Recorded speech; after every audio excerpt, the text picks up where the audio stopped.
Oke, kali ini kita membahas sebuah tulisan yang menyoroti ketegangan antara em, janji politik kayak makan bergizi gratis dengan kebutuhan yang lebih mendasar, yaitu kesejahteraan guru. Betul.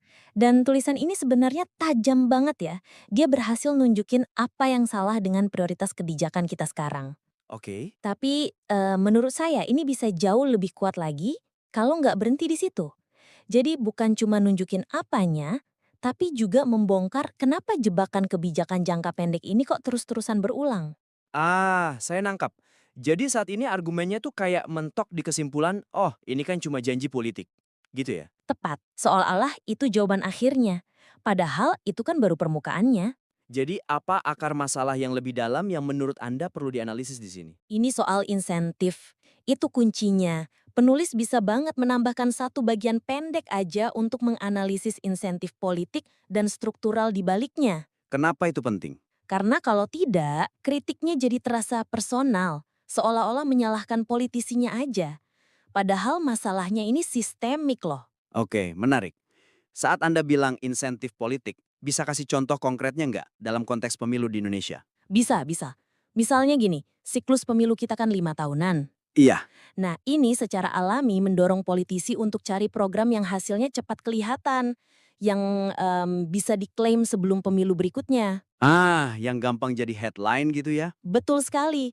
Beda banget kan sama investasi ke kualitas guru yang hasilnya baru benar-benar terasa mungkin bertahun-tahun kemudian. Jauh setelah mereka nggak menjabat mungkin. Nah, itu dia. Atau bisa juga singgung soal politik citra.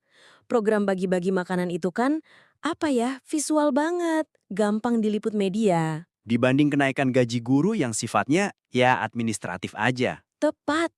Jadi dengan membongkar insentif ini, argumennya jadi bukan sekedar kritik, tapi analisis kebijakan yang kokoh. Oke, poin pertama dicatat. Nah, ada poin kedua. Penulis kan coba memperkuat argumennya pakai kutipan dari ahli-ahli pendidikan internasional.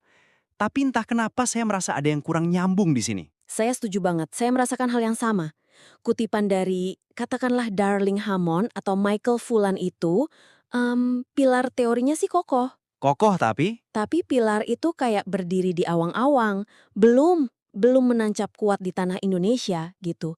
Pembaca jadi dibiarkan nyambung-nyambungin sendiri. iya. Jadi kita yang baca disuruh kerja ekstra, ya menghubungkan teori global itu dengan misalnya masalah di sekolah anak kita. Nah, itu dia.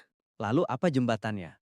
Gimana cara membumikan teori-teori hebat itu ke realitas kita? Jembatannya itu data atau contoh lokal yang konkret yang disajikan persis setelah